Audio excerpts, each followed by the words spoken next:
Have you ever imagined this? You're at home. Maybe it's late at night. Maybe you're eating dinner, watching TV, or just relaxing after a long day. Everything feels normal. Then suddenly, bang, bang, bang. Someone knocks hard on your front door. Not a normal knock, not a friend, not a delivery driver. A serious knock? Immediately, your mind starts racing. You stand up, you walk toward the door, you look through the peephole, and your stomach drops. It's the police. Now, let me ask you a question. What would you do? Would you immediately open the door?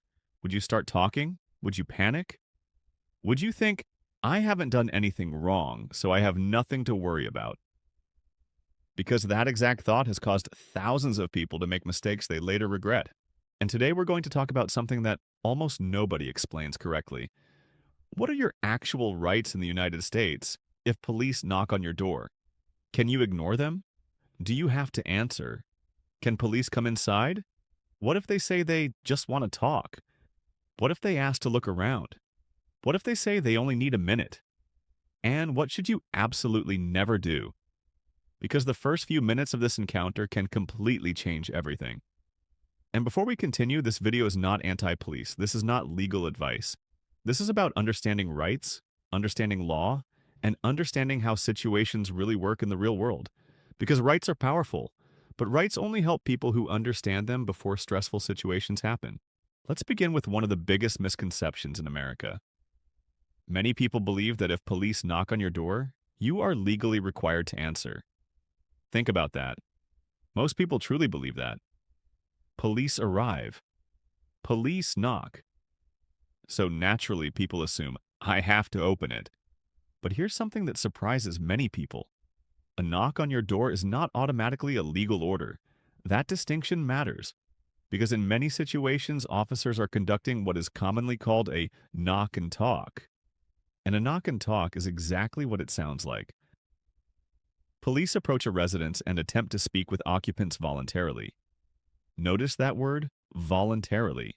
Not forced, not required, voluntary. That's important because many people assume officers already possess legal authority to enter. Many times they do not. Sometimes officers are investigating complaints. Sometimes gathering information. Sometimes following leads. Sometimes looking for another individual. Sometimes responding to reports. And sometimes they simply want to ask questions. Now let me ask something. If an officer says, hey, can we talk for a minute? Would you say yes?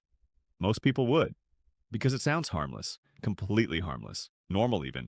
But police conversations are not ordinary conversations, because officers are investigators. Investigators gather information. Information becomes evidence. Evidence creates cases. And this is where many people accidentally create problems without realizing it. Imagine this.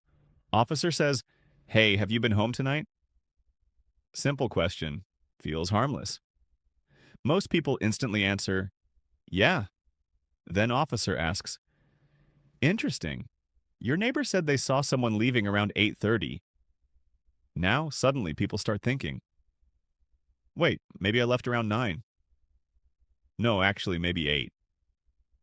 Maybe I forgot. See what just happened? The person wasn't trying to lie, but stress changes memory. Stress changes communication. Stress changes people. And changing details can create suspicion even when someone has done absolutely nothing wrong. That's why understanding pressure matters, because pressure changes behavior.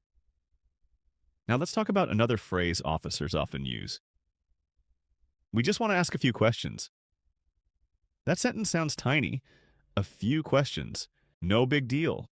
But remember something. Questions are investigations. Investigations gather information. Information creates evidence. And evidence can completely change situations. Now, before people misunderstand, this does not mean never speak to police. That's not what we're saying. We're saying understand the environment. Because context matters. Imagine opening your door and immediately saying, no officer, nothing happened. We weren't arguing. My friend already left. Notice a problem. The officer never asked any of those things, But panic causes people to fill silence. Humans hate silence, especially nervous silence. And officers understand this very well because they deal with human behavior every day. Now let's talk about something people rarely think about. Doors. Sounds strange. But doors matter legally. A closed door creates a barrier, an open door removes a barrier, and once barriers disappear, circumstances can begin changing quickly. Because once the door opens, officers may observe things they could not previously see. Maybe they notice activity. Maybe they notice objects. Maybe they notice behavior. Maybe they hear something. Maybe they smell something. Maybe they observe another person inside. And suddenly, what started as a conversation begins changing into something else. Again, opening the door does not automatically create problems, but small actions can create consequences people never considered. Now imagine another situation. Officer says, "Mind if we come in?" Very casual, very friendly, very easy to say yes, because saying no feels uncomfortable. Most people hate uncomfortable situations.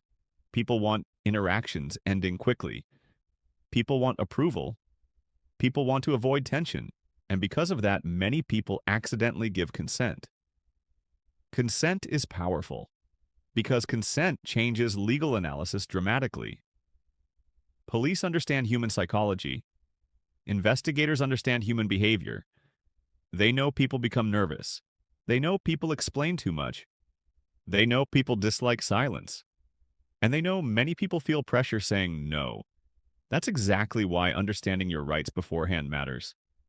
Because once stress arrives, logic often leaves. Now let's move into the part where situations become much more serious. Because up until now, we've talked about officers knocking, asking questions, and trying to have conversations. But what happens when police say something that immediately changes the entire mood? What if they say, "We need to come inside"? Or, "We have a warrant"? Or maybe, "Open the door now"? Now suddenly everything feels different because there's a major legal difference between officers requesting cooperation and officers claiming legal authority. And understanding that difference matters because many people hear confident language and automatically assume officers can do whatever they want. But confidence and legal authority are not always the same thing. Let's start with search warrants. Most people know the phrase. Movies talk about warrants all the time, but very few people actually understand what they mean. A search warrant is generally a legal document approved by a judge authorizing law enforcement to search specific places for specific evidence under specific conditions. Notice how specific that sounds, because specificity matters. Search warrants are not unlimited permission slips. They are not magic documents allowing officers to do anything they want. They exist within legal boundaries. Now imagine someone knocks and says, "Police department, we have a search warrant." Most people immediately panic. Heart rate increases, thinking disappears, adrenaline takes over, and many people stop processing information. But remember, stress changes behavior, and behavior changes decisions. Now here's something many people don't realize. If officers truly possess a valid warrant, legal circumstances change dramatically. Because at that point, authority may exist independently of consent. Notice something important. Consent is no longer the central issue. The warrant becomes central. But understanding what is happening still matters. Because confusion creates mistakes. Now imagine another situation. Police knock and say, "Open the door." No explanation, no details, no mention of a warrant, just authority and pressure. Most people instantly think, "I have no choice." But legal circumstances matter, because officers showing up does not automatically mean they possess search authority. Sometimes they're still conducting investigations, sometimes gathering information, sometimes seeking voluntary cooperation, sometimes trying to establish probable cause. Now let's talk about probable cause, because people hear that phrase constantly. Probable cause is a legal standard often used to justify certain police actions, but people misunderstand it. Probable cause is not certainty, not proof beyond a reasonable doubt, not absolute evidence. It generally means facts and circumstances creating reasonable belief that evidence or criminal activity exists. And here's why this matters because many investigations begin with little pieces of information, slowly building larger pictures. A complaint, a statement, an observation, a conversation, a behavior, a reaction. Small details can create larger investigations. Now imagine this scenario. You open your front door, officer begins speaking. During conversation, another officer notices something through the doorway. Maybe behavior, maybe movement, maybe an object, maybe activity. Suddenly, attention shifts. And that brings us to something very important, the plain view doctrine. This concept becomes extremely important in police encounters. The basic idea is simple. If officers are lawfully present somewhere and immediately observe evidence or illegal activity in plain view, legal circumstances can become very different. Again, this doesn't automatically mean every observation changes everything, but observations matter because investigations rely heavily on observations. Now let's discuss another phrase that scares people. Mind if we take a quick look? Listen carefully. Quick. Interesting word, because quick sounds harmless. Quick sounds small. Quick sounds temporary. But quick can become very long. And once people give consent, legal questions become much more complicated. Imagine saying, sure. Now officers enter, then another question, then another, then another, and suddenly 15 seconds becomes 30 minutes. Now some people watching right now may think, well, I have nothing to hide. That phrase gets repeated constantly. I have nothing to hide.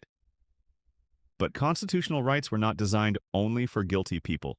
They exist for everyone, because privacy and rights do not depend on innocence.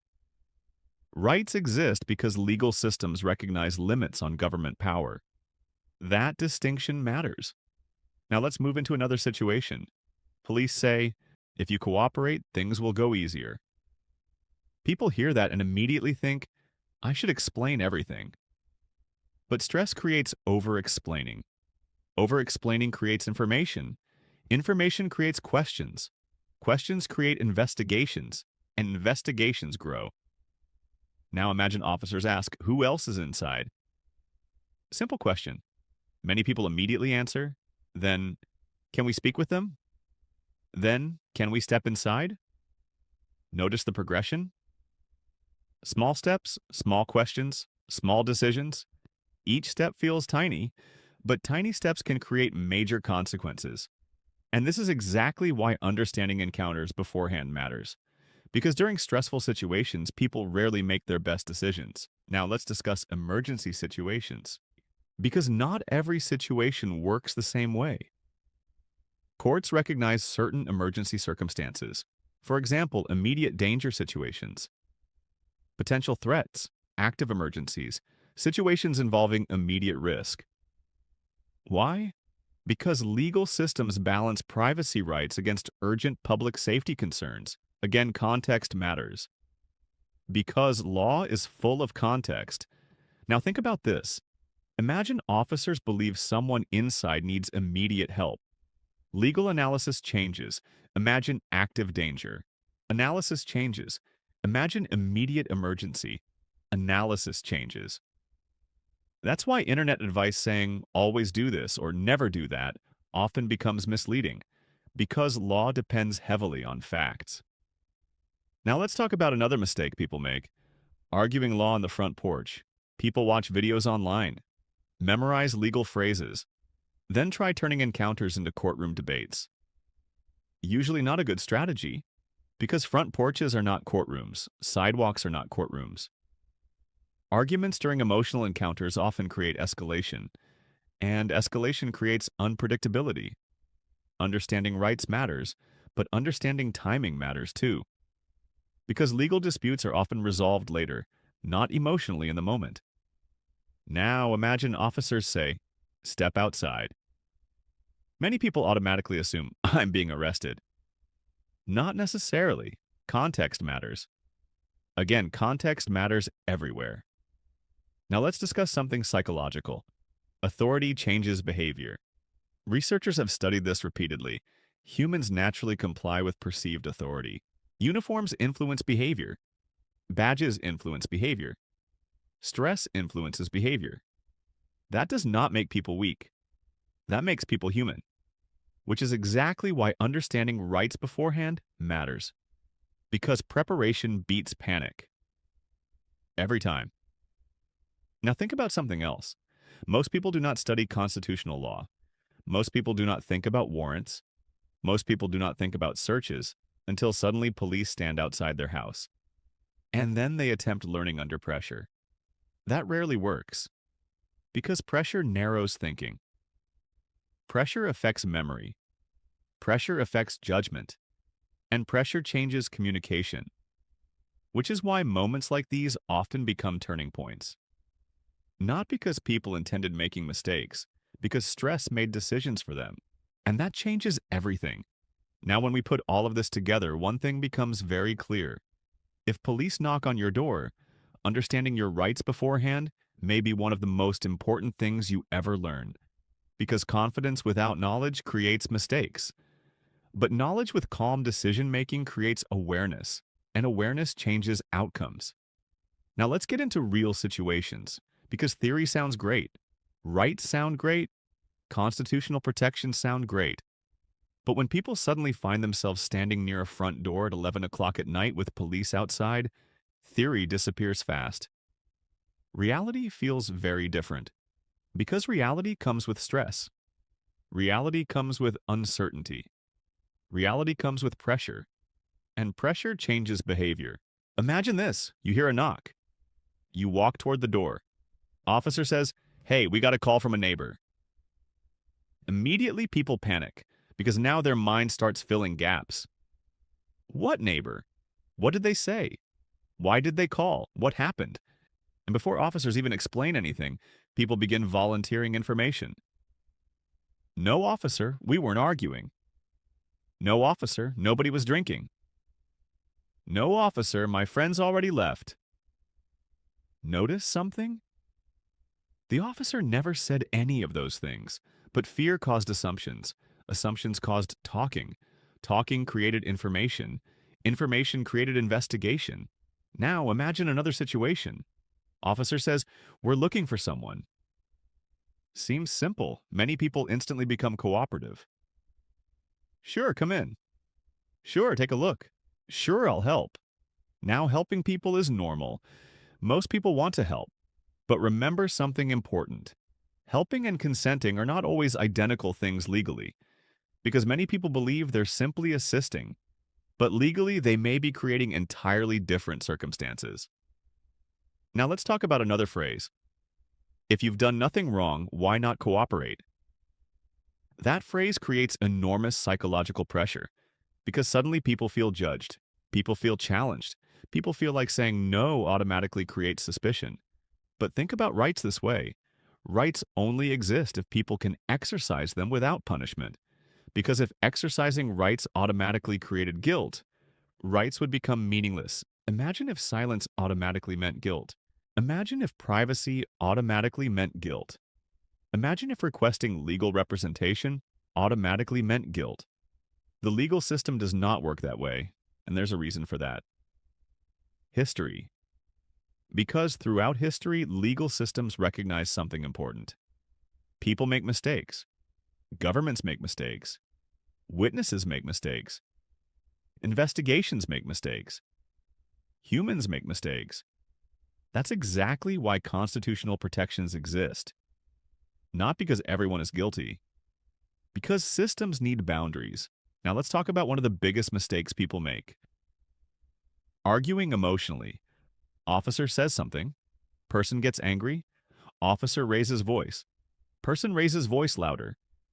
Now emotions begin taking over. And once emotions control situations, decision-making often collapses. Remember this. Stress plus anger creates terrible legal strategy, almost every time. Now imagine officers ask, "Mind stepping outside?" Many people immediately begin arguing. "No, you can't make me. I know my rights." Suddenly tension rises. But understanding context matters because rights are powerful. Yet delivery matters too. Communication matters. Calm matters because panic creates chaos. Now think about this. Two people can possess identical legal rights. One handles the situation calmly, one handles it emotionally. Outcomes can become very different, not necessarily legally, practically, because human interactions matter. Now let's discuss another common myth. People constantly believe if police don't read rights immediately, cases disappear. Movies created that belief. Reality works differently. Many people think officers must instantly start reading rights during every encounter. Not true. Television compressed complicated legal rules into dramatic scenes. Reality is much more nuanced, which is why internet myths often create confusion. Now imagine another scenario. You open your door.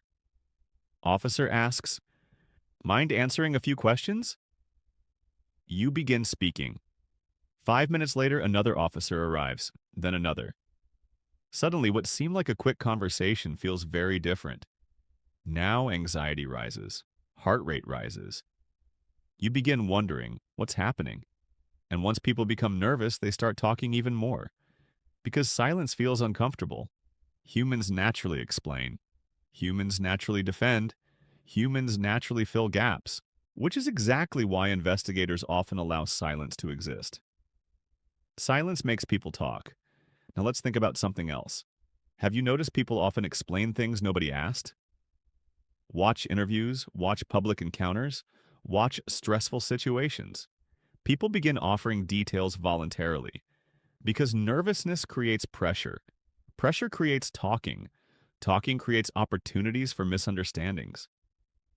Now, before someone misunderstands, this does not mean police are enemies. That is not the point. The point is understanding roles. Police investigate, citizens possess rights. Those realities can exist together. Now, let's bring everything together. If police knock on your door, remember something. Slow down, take a breath, think. Stress wants speed, but smart decisions often happen slowly. Remember the questions, what exactly is happening? Am I being detained? Is this voluntary? Are officers requesting something? Or claiming legal authority? Because those distinctions matter, and they matter a lot. Now think back to the beginning of this video. You're at home. Normal night. Everything quiet. Suddenly, bang, bang, bang, police outside. Earlier in this video, that situation probably felt intimidating, maybe even frightening. But now you understand something many people never stop to think about. You understand that pressure changes behavior. You understand that panic creates mistakes.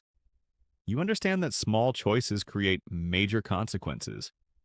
And most importantly, you understand that rights become useful only when people understand them before stressful moments arrive. Because preparation beats panic. Every single time. Stay informed, stay calm, and understand the law before the moment ever arrives. Now let's finish this with something very important. Because understanding rights is not just about knowing phrases, it's about knowing how real situations actually end. So let's go step by step through what should be your mental checklist if police are ever at your door. First, do not rush. Rushing is where most mistakes happen. People rush to open doors, rush to answer questions, rush to explain themselves, rush to prove innocence. But rushing removes thinking time, and thinking time is everything. Second, understand one key question in every situation. Is this voluntary or mandatory? Because not every police interaction is a legal requirement to comply. Sometimes officers are asking, sometimes requesting, sometimes investigating, sometimes checking information, and sometimes they are operating under legal authority. But you must understand which situation you are in before reacting. Now let's talk about one of the biggest real-world mistakes. Letting fear control communication. Because fear changes tone, fear changes volume, fear changes body language, and fear changes words. Even innocent people, when scared, sometimes start explaining too much, too many details. too many corrections, too many assumptions, and that creates confusion. Now let's imagine something very common. Officer says, "We just need to confirm something." That sounds harmless. But here's the key point. Confirmation often leads to expansion. Expansion leads to more questions. More questions lead to deeper investigation, and deeper investigation changes outcomes. Now let's talk about something very important. Silence. Many people believe silence is suspicious, but legally silence is not an admission. Silence is a protection, because anything you say can be misunderstood. Anything you say can be misinterpreted. Anything you say can be written differently in a report than how you intended it. That's why silence exists as a right, not as guilt. Now let's address another powerful situation. If officers ever say, "We need you to step outside," do not panic, because stepping outside does not automatically mean arrest. It does not automatically mean guilt. It does not automatically mean search. It depends on context, and context is everything. Now let's talk about searches one final time, because this is where most people make irreversible mistakes.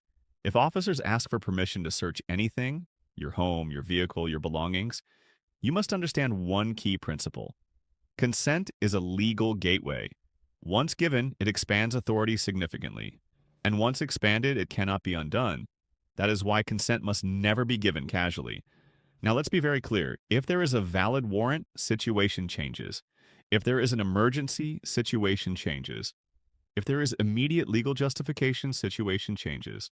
But outside of those situations, consent is one of the most powerful things in any police interaction. Now let's move into reality. Most police encounters do not happen like movies. There is no dramatic music, no sudden arrests, no instant chaos. Most encounters are slow, controlled, conversational. And that is exactly why people often underestimate them, because nothing feels serious. But legally, small moments matter. Now let's talk about emotional control one final time, because this is the difference between confusion and control. When emotions rise, people talk faster, people explain more, people correct themselves, people become defensive, and all of that creates complexity. But when calm is maintained, communication becomes clearer. Decisions become better, outcomes become more stable. Now here's something you should remember for life. Police are trained to observe behavior, not just words. Behavior includes tone movement, hesitation, reaction, and consistency. That's why calmness is powerful, not because it hides anything, but because it prevents unnecessary confusion. Now let's bring everything together. If police knock on your door in the United States, remember this entire video in one simple structure. Pause before reacting. Understand the situation. Do not rush into conversation. Do not assume legal authority. Do not volunteer unnecessary information. Know that consent matters. Know that silence is a right.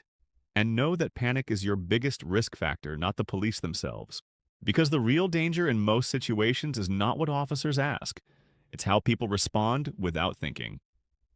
Now let's close this properly. If you take nothing else from this video, take this. Most legal problems in everyday encounters are not created by complex laws. They are created by simple reactions under stress. And the people who stay calm, who understand their rights, and who think before they speak, they are always in a stronger position. Always. So next time you hear a knock at the door, you will not react blindly. You will not panic. You will think. Because knowledge removes fear, and awareness changes everything.